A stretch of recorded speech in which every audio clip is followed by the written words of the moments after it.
Hey everybody, welcome in, welcome back. Today we are talking about Oblivion, a prose poem by H.P. Lovecraft, written in, I believe, 1920 or 1921. Regardless, this is going to be the beginning of a series of sorts where we talk more about dream worlds, dreamlands, and dreaming within fantasy fiction. I hit on this a little bit last time in the Wheel of Time video. However, this time we're going to do a little bit more with Oblivion as we break it down more for like thematic reasons, along with its dreaming aspects. We're going to be looking at it in a way also to kind of look at Lovecraft's psyche at that time as well, so that we can frame him a little bit for future works. Starting out here at the beginning of Oblivion, we have our unnamed narrator. Let's just pretend like it's Lovecraft himself. Obviously, it's not really Lovecraft here as the protagonist of this poem, but he is the writer, and since we're getting deep into his psyche here, we can just assume or pretend like the narrator himself is Lovecraft. He starts out immediately by explaining that life is trifling and really just like considering it as torture. Living to this age he's at now is already torture, and the only refuge he has is sleep.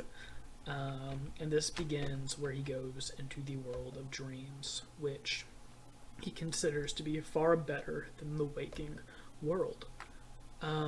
He describes it very mystically, like an enchanted forest. And this is wherein he finds a place where there are ruins. And we really start to get more world building and description about the world of dreams. It's not like Earth. In other authors' interpretations of dream worlds, you'll have it as an exact or near exact mirror of the Earth. In this case, with Lovecraft, the dream world is its own secondary world. It's its own fantasy world in a sense. It has cities. As we find out here in Oblivion as well, he mentions the dream city of Zakarian, or Zakarian, however it's supposed to be pronounced. That's not very important. I don't know that Zakarian is ever mentioned again in any other dream world works at all. I'm not sure that it is. The dream sages that are mentioned here are mentioned again, but not Zakarian, as far as I'm aware. But anyways, so it has cities, it has forests and ancient ruined cities that people used to live in but no longer do, supposedly. And in these places, it's very magical.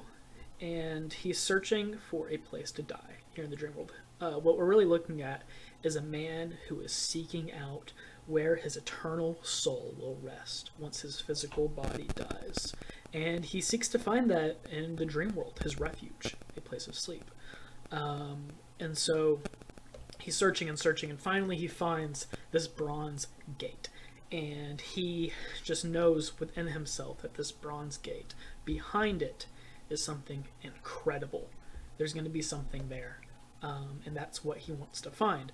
But he doesn't know how to open it. So he's in the dream city of Zakarian, as I previously mentioned, where dream sages live. And dream sages have philosophized about what happens after death, what is beyond that bronze gate. And what we see here is he's talking as if these dream sages are their own writers in this own fantasy world, but really they are a mirror of what people have talked about in our own world. In some cases, the dream sages believe that what is beyond the bronze gate is something wonderful. It's a paradise of sorts. It's prosperous. It's a golden sea of grass. It's amazing things. The imagery here is rather complex. On the other hand, there are dream sages who describe it as terrible, awful, and a bad place to be. A difference between heaven or hell in some philosophies, or you could put it in another way.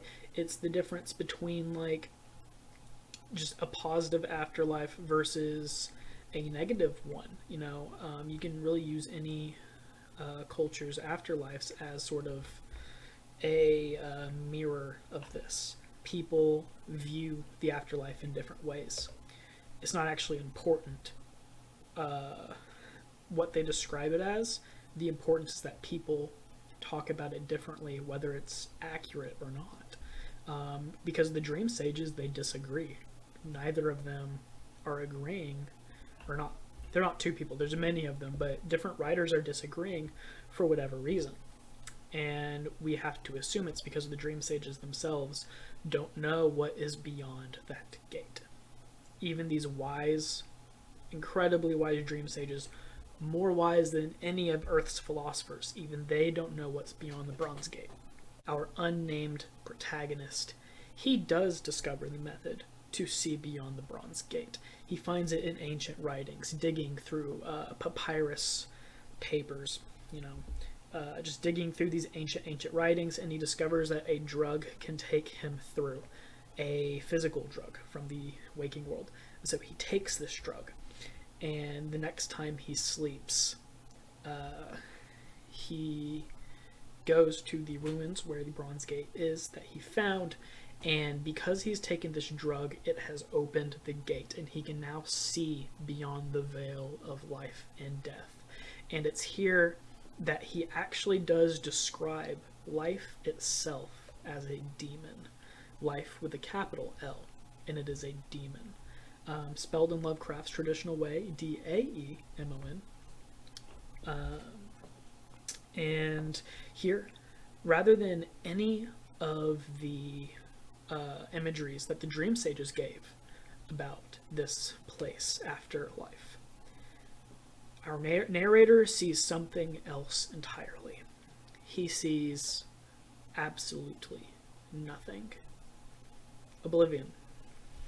A completely unpeopled, limitless void of nothingness. And this knowledge that there is nothing after death gives him the most beautiful joy he has ever felt in his life. That's what is in Lovecraft's mind, at least at this time in his life, in his earlier years of writing. He's already written works like Dagon at this point, but Ex Oblivion really shows that he just hates life and living, and to have nothing after death is something that would just really bring joy to his eternal soul.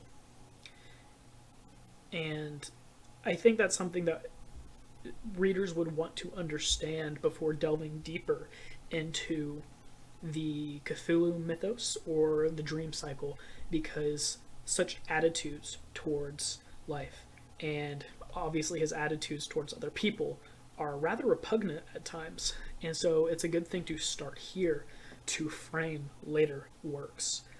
Pretty interesting the amount of imagery he puts into the dream world here, as well, starting this world building for the actual secondary world of his dreamlands. Later on, we're going to get a lot of different cities, peoples, creatures that populate this world. And this is coming in a time where secondary world fiction is rather rare. We have the worm Ouroboros, probably before this, I think. I could be mistaking my dates, but this is before Lord of the Rings, and yet here we see Lovecraft already writing this secondary world fiction, this fantasy fiction, and these ideas of entities living in other worlds that can be accessed through magical means, in this case through the magic of dreaming, the sorcery of dreaming, as he puts it. It's rather interesting, and we're going to explore more of this in later videos as we delve deeper into the dream cycle, perhaps looking at Randolph Carter, a recurring character and explorer of the dreams. So, come back next time. Like and subscribe if you enjoyed this content, if you want to come back for more videos, and if you're into the Wheel of Time and you've already caught up to at least book 5, go back and check out my previous video and interact, and we'll talk about more with the Wheel of Time in future videos as well. Thanks for tuning in. See you next time.